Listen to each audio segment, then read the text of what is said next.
Presenting the classics of Sam P. Chaladurai. Sam P. Chaladurai அவர்களின் போதனை களஞ்சியத்திலிருந்து.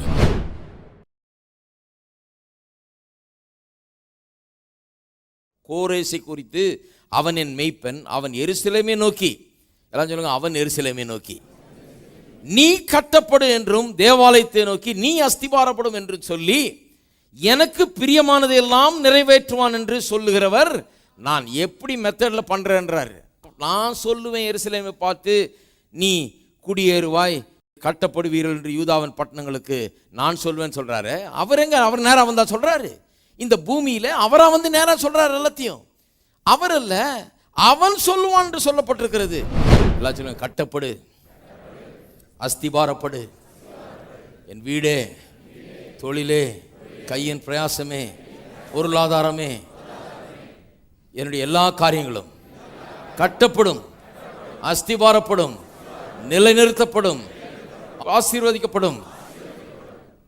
இப்படிதான் கர்த்தர் கட்டுறாரு. எப்படி கட்டுறாரு குடும்பத்தை? இப்படிதான் கட்டுறாரு. உங்க வாயை வச்சு தான் உங்க குடும்பத்தை கட்டுறாருங்க. உங்க வாயை வச்சு தான் உங்க பிசினஸை கட்டுறாரு. உங்க வாயை வச்சு தான் உங்களுடைய காரியங்கள் எல்லாத்தையும் கட்டுறாரு. அதுக்குன்னு அதிகாரத்தை கொடுத்திருக்கிறாரு. அதிகாரத்தை வாயில வைத்திருக்கிறவர்களாம். ஜீவனும் மரணமும் எங்க இருக்குது? நாவின் அதிகாரத்தில் இருக்கிறதுனா இதான் அர்த்தம். இப்படிதான் அதிகாரத்தை உபயோகப்படுத்தணும். திருப்போம் இன்னொரு வசனம், 45ஆம் அதிகாரம், ஏசாயா 40. இந்த பிக்சர் உள்ள நுழையிட்டோம். 45:11. இஸ்ரவேலின் பரிசுத்தரும் அவனை உருவாக்கினவருமாகிய கர்த்தர் சொல்லுகிறதாவது, வருங்காரியங்களை என்னிடத்தில் கேளுங்கள். சொல்றாரு, நடக்க போற காரியத்தெல்லாம் என்கிட்ட கேளுங்கன்றார். யாராவது கேட்டிங்களா? ஊரெல்லாம் போய் கேட்கறது. பிரதர் எப்போ வருகை இருக்குன்னு நினைக்கிறீங்க பிரதர்? அவர் சொல்றாரு, என்கிட்ட கேளுன்றார். எதா வருங்காரியம் என்ன நடக்க போகுதுன்னு நினைக்கிறீங்க பிரதர்? அவர் சொல்றாரு, என்கிட்ட கேள், எதை விட்டு அங்கெல்லாம் போய் சுற்றிட்டு இருக்காதுன்றார். என்கிட்ட என்னிடத்தில் கேளுங்கள், என் பிள்ளைகளை குறித்தும் என் கரங்களின் கிரியைகளை குறித்தும் எனக்கு கட்டளையிடுங்கள்.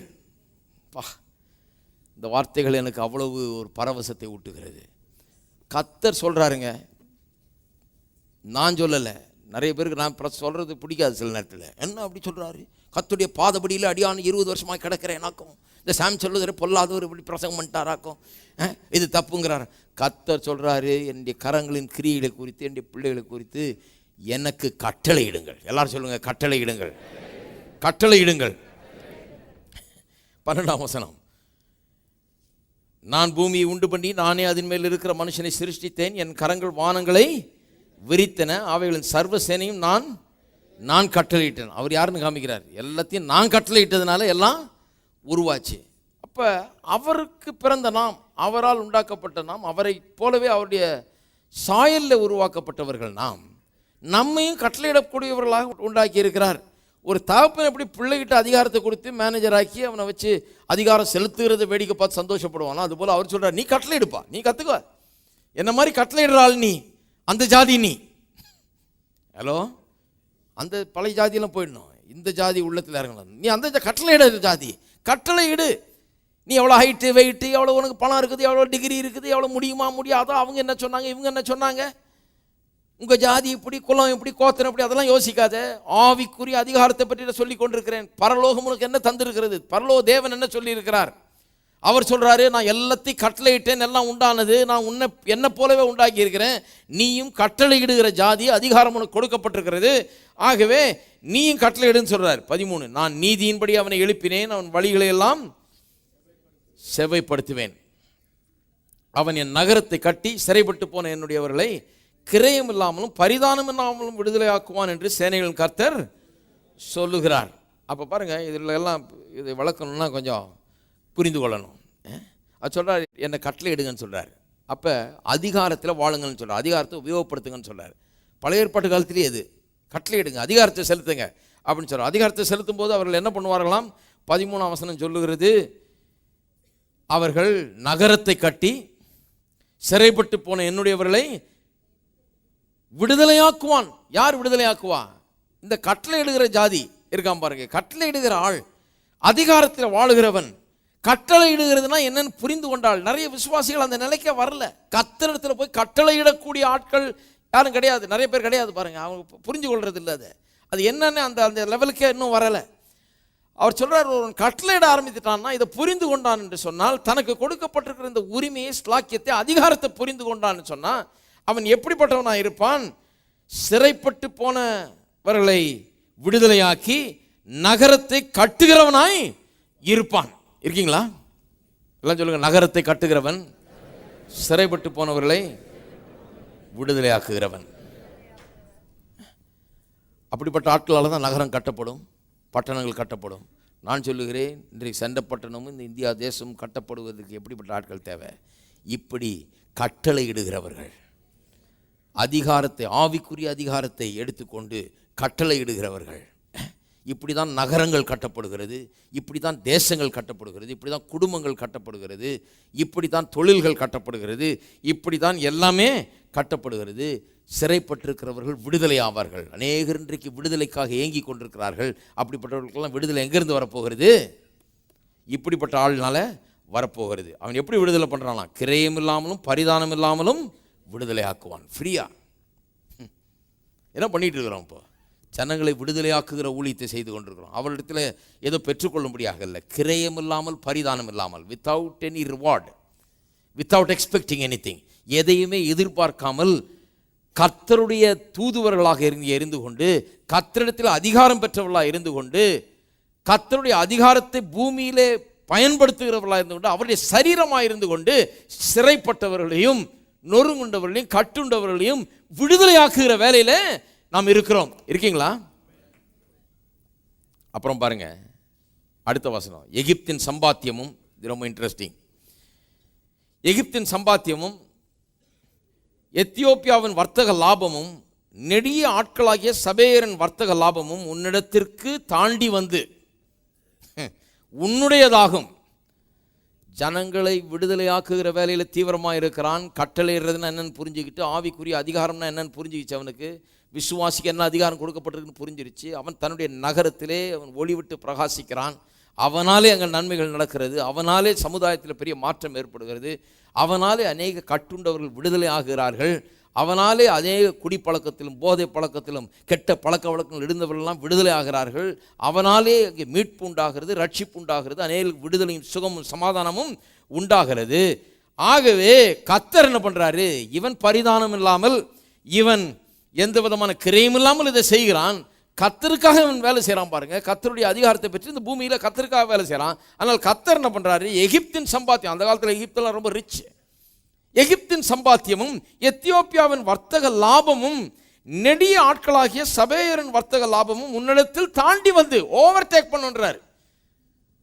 நீங்க அதை துரத்திக்கிட்டு போய், நிறைய பேருக்கு இன்னைக்கு ஆசீர்வாதத்தை துரத்துறதுக்கே சரியா இருக்குது, கோயிலுக்கு வர்றதுக்கு கூட டைம் இல்லை, அப்படி உழைக்கிறாங்க காசு வேணும்னு சொல்லி.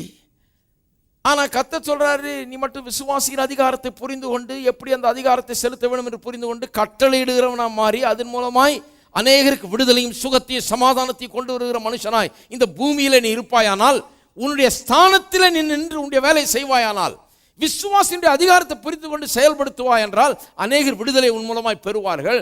அப்பொழுது அந்த லாபம் இந்த லாபம், இந்த பெரிய பெரிய தேசங்களுடைய எல்லா லாபத்தையும் கர்த்தர் உன்னை தாண்டி வர செய்து உன்னுடையதாக்குவார்.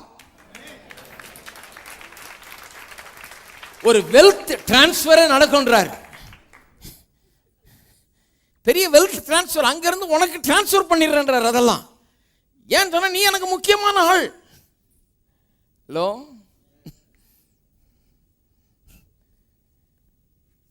உன்னுடையதாகும். எல்லாம் சொல்லுங்க, என்னுடையதாகும்.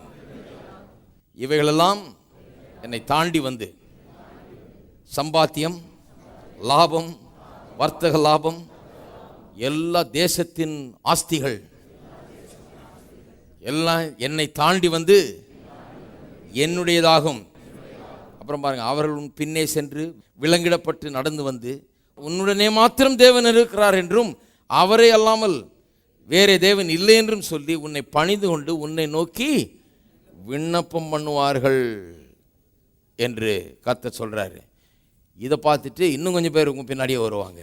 அவங்க எனக்காக விண்ணப்பம் பண்ணு, நான் கட்டப்பட்டிருக்கிறேன், எனக்காக விண்ணப்பம் பண்ணு என்று சொல்லி அப்படி அவர்கள் விண்ணப்பம் பண்ணுவார்கள் என்று சொல்லப்பட்டிருக்கிறது. இருக்கீங்களா? அதிகாரம் கொடுக்கப்பட்டிருக்கிறது, அதை எடுத்துக்கொள்ள வேண்டும். எடுத்துக்கொள்வது மட்டும் இல்லை, அதை பயன்படுத்த வேண்டும். இயேசுனுடைய விசேஷமே அதுதான். அவர் அதை பயன்படுத்துகிறவராக இருந்தால், மற்றவங்க பயன்படுத்தலை, இவர் பயன்படுத்தினார். கட்டளையிட்டார், காற்றையும் கடலையும் பார்த்து கட்டளையிட்டார், பிசாசை பார்த்து, சிச்சுவேஷன் சூழ்நிலைகளை பார்த்து அவர் வாயை திறந்து பேசினார், கட்டளை இட்டார். வேதவசனத்தில் தேவனே சொல்கிறார், நீங்கள் கட்டளை இடுங்கள்னு சொல்லி. என்னிடத்துல கட்டளை இடுங்கள்னு சொல்கிறார். என்னுடைய கையின் கிரியைகளை குறித்து நான் என்ன செய்வேன்னு சொல்லி குறித்து கட்டளை இடுங்கள் என்று சொல்கிறார். எல்லாம் எழுந்து நிற்போம். எல்லாரும் கரங்களை உயர்த்தி சொல்லுங்கள். வானத்திலும் பூமியிலும் சகல அதிகாரமும் எனக்கு கொடுக்கப்பட்டிருக்கிறது. ஏனென்றால் தலையாகிய கிறிஸ்துவுக்கு கொடுக்கப்பட்டிருக்கிறது. நான் சரீரமாயிருக்கிறேன். எல்லா துரைத்தனங்களும் அதிகாரங்களும் வல்லமைகளும் கர்த்தத்துவங்களும் எல்லாம் என்னுடைய பாதபடியிலே கிடக்கிறது, என்னுடைய கால்களுக்கு கீழாக கிடக்கிறது. நானோ அவரோடு கூட உன்னதங்களிலே உட்கார வைக்கப்பட்டிருக்கிறேன், அரசாண்டு கொண்டிருக்கிறேன். என்னுடைய ஜெபத்தின் மூலமாக, என்னுடைய அதிகாரத்தை செலுத்துவதன் மூலமாக நான் அரசாண்டு கொண்டிருக்கிறேன். நான் அவரோடு கூட சேர்ந்து ஆண்டு கொண்டிருக்கிறேன். ஆகவே இந்த தேசத்திலே, இந்த பட்டணத்திலே எல்லாம் கட்டப்படும், எல்லாம் சீராயிருக்கும், நன்றாயிருக்கும். ஏனென்றால் என்னுடைய வார்த்தைகள் கட்டுகிற வார்த்தைகள், என்னுடைய வார்த்தைகள் அஸ்திபாரப்படுத்துகிற வார்த்தைகள். என்னுடைய குடும்பம் கட்டப்பட்டிருக்கும். கட்டப்படு என்று சொல்லுகிறேன். என் கையின் பிரயாசங்கள் அஸ்திபாரப்பட்டிருக்கும். அஸ்திபாரப்படு என்று சொல்லுகிறேன். இயேசுவின் நாமத்தினாலே கட்டப்படு, அஸ்திபாரப்படு, நன்றாயிரு, சுகத்தை பெற்றுக்கொள், சமாதானத்தை பெற்றுக்கொள், இயேசுவின் நாமத்தினாலே. இது ரொம்ப கஷ்டமா பேசுறதுக்கு டெய்லி.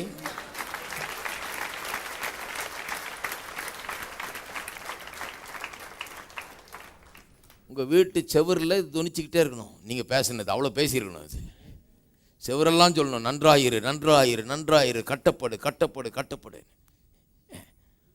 உங்களுடைய பிள்ளைகளில் காதில் அது கேட்க வேண்டும். உங்களுடைய ஃபேக்ட்ரியில், உங்களுடைய தொழில் ஸ்தலங்களில், உங்களுடைய கம்பெனியில், உங்களுடைய வேலை ஸ்தலங்களில் இது கேட்கப்பட வேண்டும். கட்டப்படு. ஒரு ஊழியக்காரருக்கு சொல்லிகிட்டு இருந்தேன், ரொம்ப கவலையாக இருக்குதுங்க, என்னைக்கு கட்ட போகிறேன். பேசுங்கய்யா முதல்ல. என்ன அஸ்திவாரம் போடப்படும், கட்டப்படும். பேசிக்கிட்டே இருங்க, நடக்கும். அப்படி தான் ஆரம்பிக்கணும், அப்படி தான் கட்ட முடியும்.